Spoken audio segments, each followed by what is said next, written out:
Czy waga, inaczej masa ciała, jest jedynym wyznacznikiem skutecznej redukcji?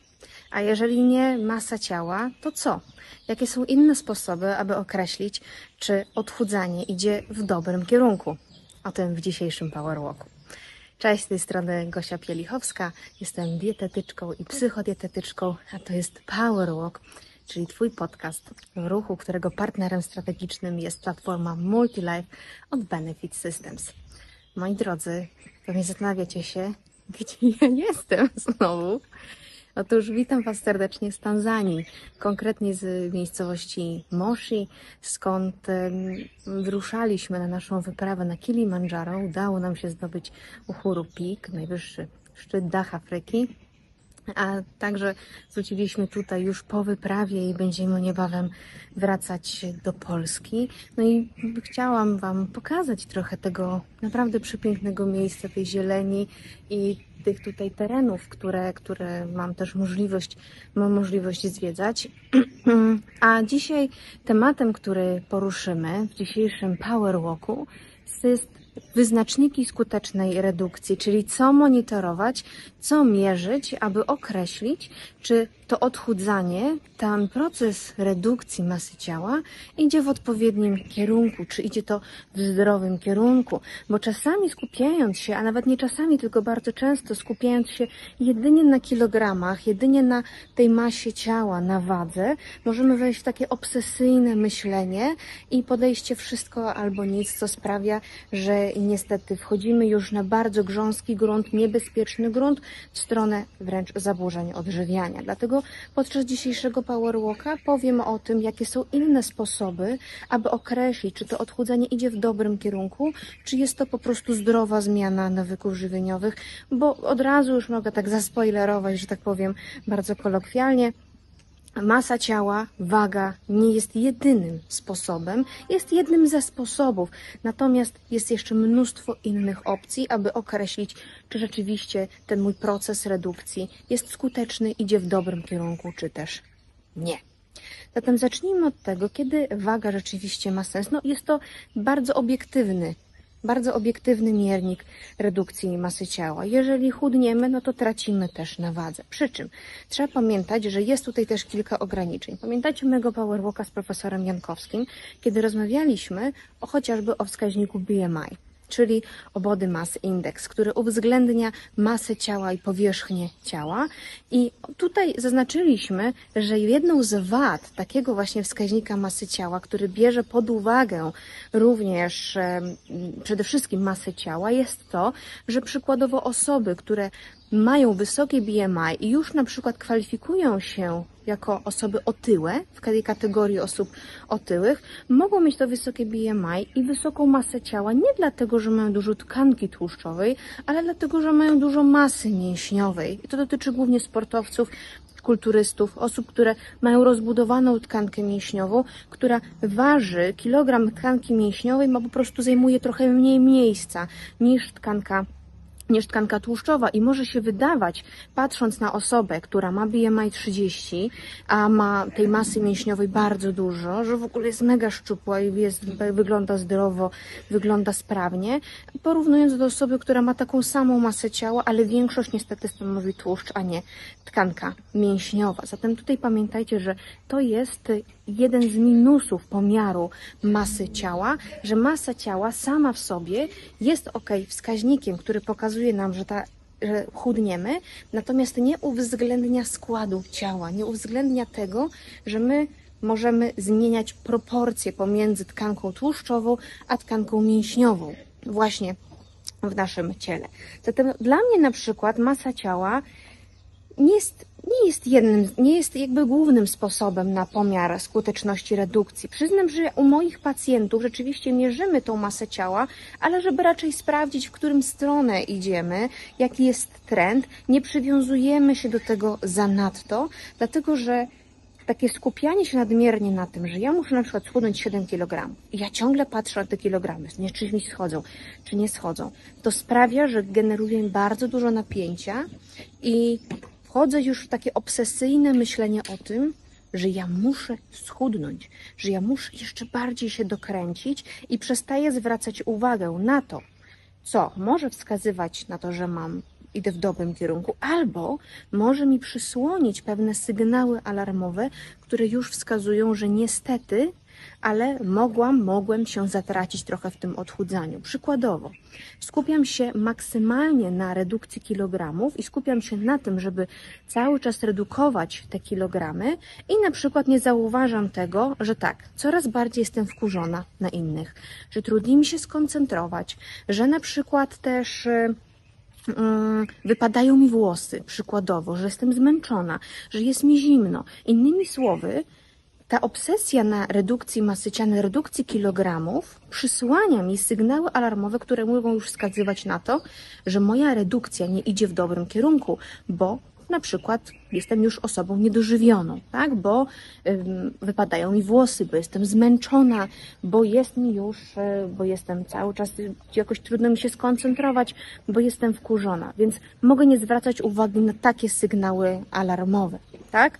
Albo na przykład skupiam się tylko i wyłącznie na masie ciała i mogę nie zwracać uwagi na to, że chociażby jestem bardziej sprawna, że jakoś właśnie mi się lepiej myśli, że ogólnie mam lepsze takie samopoczucie, tak? Czyli innych też wskaźników, które sugerują, że jednak to odchudzanie, ta zmiana nawyków żywieniowych idzie w dobrym kierunku, ma sens. Stąd też masa ciała, pomiar, traktujcie to raczej jako monitoring, powiedzmy raz w tygodniu, raz w miesiącu, codziennie nie ma co się ważyć, chyba że na przykład jako kobiety my chcemy sprawdzić, jak ta masa ciała kształtuje się na przestrzeni całego cyklu menstruacyjnego, bo ona się będzie zmieniać w zależności od fluktuacji hormonalnych, to jest zupełnie normalne, ale w celu tylko takiego sprawdzenia ciekawości, jak to się u mnie kształtuje, a nie przywiązywania jakiejś dużej wagi do wagi, jak to teraz zabrzmiało.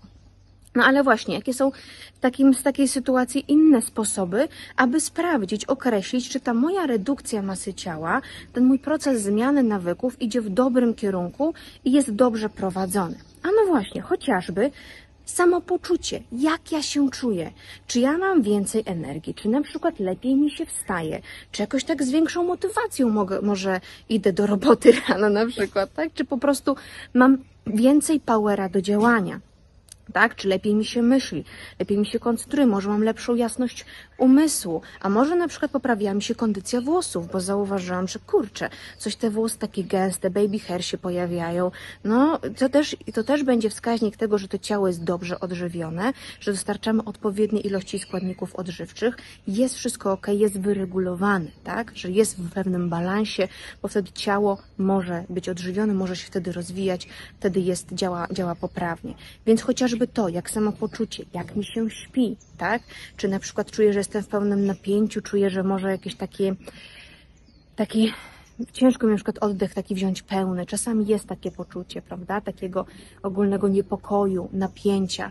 Więc to są też takie wskaźniki, które Wam powiedzą, czy to odchudzanie, ta zmiana nawyków idzie w dobrym kierunku. Ale z innym sposobem, takim, który mógłby być też alternatywny do wagi, bo wcale nie jest powiedziane, że Wy musicie mieć wagę w domu, tak? To nie jest tak, że waga musicie się zawsze ważyć. No nie. Innym sposobem jest chociażby pomiar obwodów. Dlatego, że tak jak wspomniałam, to wynika z tego, że tkanka mięśniowa w tej samej masie, co tkanka tłuszczowa, zajmuje trochę mniej miejsca, tak? Tkanka mięśniowa kilogram zajmuje powiedzmy tyle, a tkanka tłuszczowa zajmuje gdzieś tyle, tak?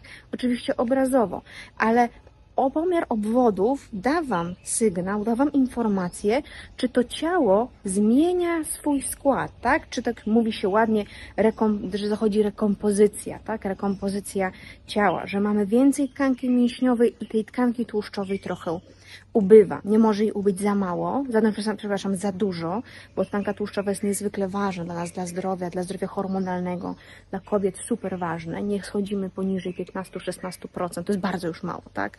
Około 18% to jest taka granica dolna dla kobiet, żeby mieć te 18% tkanki tłuszczowej, aby owulacja zachodziła prawidłowo i cały cykl menstruacyjny. więc pamiętajcie, że nie schodzimy zbyt nisko, ale właśnie obwody, czyli ten pomiar obwodów, powiedzmy, mierzymy sobie raz w miesiącu talię, mierzymy sobie raz w miesiącu uda, raz w miesiącu, no talia, tak, obwód talii, możemy sobie zmierzyć na przykład też ramiona, mierzymy sobie na przykład, nawet całe ciało możemy sobie, tak, łydki i tak dalej, żeby sprawdzić, jak, w którym kierunku ta redukcja masy ciała nam zachodzi. I przyznam, że dla mnie obwody są takim chyba nawet lepszym sposobem niż sama masa ciała, z tego właśnie względu, że masa ciała nie uwzględnia nam zawartości tkanki mięśniowej, tkanki tłuszczowej, przy czym obwody już nam wskazują, że mogę mieć taką samą masę ciała, albo na przykład schudnę kilogram względem masy wyjściowej, ale obwody mi wskazują, że już całkiem nieźle ze mnie zeszło i to ciało wygląda smuklej, to ciało wygląda sprawniej, to ciało wygląda takie, jest bardziej umięśnione, bardziej zbite, co już mi pokazuje, że rzeczywiście ta redukcja idzie w dobrym kierunku. No i właśnie, który z tych wskaźników mógłby być najlepszy, który mógłby być taki uniwersalny? No, nie ma jedynego idealnego wskaźnika, każdy ma jakieś tam swoje wady i zalety, natomiast ważne jest, aby nie podchodzić do tego zbyt obsesyjnie, dlatego że są inne rzeczy, które się liczą w procesie zmiany nawyków. Tak jak wspomniałam, chociażby to, jak ja się czuję, czy mi się lepiej myśli, czy mam więcej motywacji, a nie to, ile ja kilogramów zgubię. Bo jeżeli ja będę się na tym nadmiernie skupiać, obsesyjnie myśleć o tym, ile ja kilogramów muszę jeszcze zrzucić, dlaczego mi zeszło 3, ja jeszcze potrzebuję zrzucić 4. Sam fakt w ogóle ustalenia tego, że ja muszę na przykład zrzucić 7 kilo, ale dlaczego 7, a nie na przykład nie 6,5? A co jeżeli zrzucę 6, to co? Nie będę zadowolona? No widzicie, wchodzę znowu w taki schemat wszystko albo nic, że albo chudnę tyle, albo nie chudnę wcale. I wiecie, co z tego, że schudnę 7 kg, jak na przykład wypadną mi włosy i nie będę mieć w ogóle energii do wyjścia ze znajomymi, nie będę mieć w ogóle energii do wstania z łóżka, będę się tylko skupiać na tym, że muszę utrzymać skrupulatnie tą swoją wymarzoną wagę. Dla mnie to już jest takie niebezpieczne, tak jak wspomniałam na początku, wejście w taki grząski grunt, gdzie zbliżamy się już w stronę zaburzenia odżywiania, dlatego że to nam przysłania te inne wskaźniki, które pokazują nam, że naprawdę ta zmiana nawyków żywieniowych jest dla nas dobra. Przykładowo to samopoczucie, to myślenie. I ja wiem, że ja się z tym powtarzam, ale chciałabym zwrócić Wam na to uwagę, żebyście też patrzyli na te inne wskaźniki, nie tylko na tą samą masę ciała, bo to naprawdę nie jest najważniejsze. Ta masa ciała może Wam się zmienić niewiele, ona może ledwo drgnąć, może być taka sama. Ale jeżeli na przykład schodzą Wam wody, albo na przykład czujecie się lepiej, macie więcej siły do działania, czujecie, że Wam się po prostu lepiej myśli, to jest najlepszy wyznacznik. To jest wskaźnik, że to naprawdę odchudzanie idzie w dobrym kierunku, ta zmiana nawyków żywieniowych idzie w dobrym kierunku, bo Wasze ciało robi się zdrowsze. Czy na przykład jesteście bardziej sprawni. To się liczy, a nie to, że ja schudnę 5, a nie 7 kg, czy na przykład 7, a nie 6 kg, tak? To nie będzie już miało aż takiego znaczenia. Ważne jest to moje samopoczucie i jak ja się czuję w tym procesie zmiany nawyków. No, moi drodzy, dzisiejszy Power Walk jest dosyć nietypowy. U mnie jest godzina, słuchajcie, 8 już 30, tak? Zaczęłam nagrywać 8:15, dlatego żeby było tak jak zgodnie z nami, 6:15, u mnie jest w Tanzanii przesunięcie 2 godziny, więc 8:15. Mamy już około 14 minut nagrania, także dzisiejszy odcinek, dzisiejszy Power Walk będzie troszeczkę krótszy, ale mam nadzieję, że też otrzymaliście ode mnie dużo ciekawych informacji i takiego podsumowania, dlaczego nie warto skupiać się tylko i wyłącznie na wadze, bo waga, masa ciała nie jest jedynym wyznacznikiem skutecznej redukcji, jest jednym ze sposobów. Można ją mierzyć raz w tygodniu, raz w miesiącu, bardziej z ciekawości, bardziej dla monitorowania tego, w którą stronę to idzie, a nie przywiązywać się do tego obsesyjnie, że jest to jedyny wyznacznik skutecznego odchudzania. Bo podsumowując, są inne sposoby, które mogą Wam pomóc określić, czy ta zmiana nawyków żywieniowych idzie w dobrym kierunku. I według mnie osobiście, jako dietetyczki, Gosia Pielichowska, podkreślam, podpisuję się pod tym, nie podkreślam, podpisuję się pod tym, jest chociażby samopoczucie, jest jasność umysłu, jest motywacja do wstania z łóżka, jest po prostu większa taka siła witalna, jest chęć do życia po prostu, jest na przykład kondycja włosów, skóry na przykład, tak? Jest sprawność ciała, czy ewentualnie obwody, które też dadzą Wam pewien ogląd, jak ta redukcja przebiega, a nie tylko sama waga. Zatem pamiętajcie, żeby nie skupiać się tylko i wyłącznie na masie ciała, bo też inne sposoby, inne wyznaczniki są, można powiedzieć, nawet lepsze, bo wskazują na to, czy jesteście po prostu zdrowi, czy to ciało idzie w zdrowszą stronę, a nie idzie w stronę jakiegoś niebezpiecznego niedożywienia. Zatem, moi drodzy, dziękuję Wam serdecznie za dzisiejszego Power Walka. W tych pięknych okolicznościach przyrody jeszcze tutaj się troszeczkę pokręcę, pokażę Wam, jest już naprawdę ciepło, bo jest dzisiaj ciepły dzień. W ogóle teoretycznie tutaj nie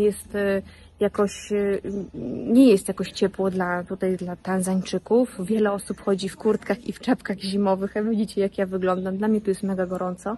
Już tutaj jest troszeczkę inne postrzeganie tego stycznia. Najcieplejsze miesiące to jest lipiec, sierpień, gdzie już nawet nie chcę sobie wyobrażać, jak tutaj może być gorąco, jak ciepło. No ale jeszcze trochę sobie pochodzę w tych pięknych okolicznościach przyrody. Serdecznie chciałabym podziękować naszym patronom i patronkom, którzy wspierają nas w tworzeniu tego projektu. Dziękujemy Wam serdecznie za to, że jesteście. Jeżeli chcesz też dołączyć do grona patronów, patronek Power Walk, to link znajduje się w opisie do tego odcinka. Jeszcze raz dzięki serdeczne za przesłuchanie bądź obejrzenie dzisiejszego materiału i do zobaczenia następnym razem. Jestem ciekawa, też podzielcie się w komentarzach swoimi przemyśleniami. Do zobaczenia. Hej! Dzięki za wspólny spacer. Partnerem strategicznym Power Walk jest platforma MultiLife od Benefit Systems. Masz pytanie? To zadaj je w komentarzu. To był Power Walk, Twój podcast w ruchu. Razem idziemy małymi krokami ku wielkim zmianom.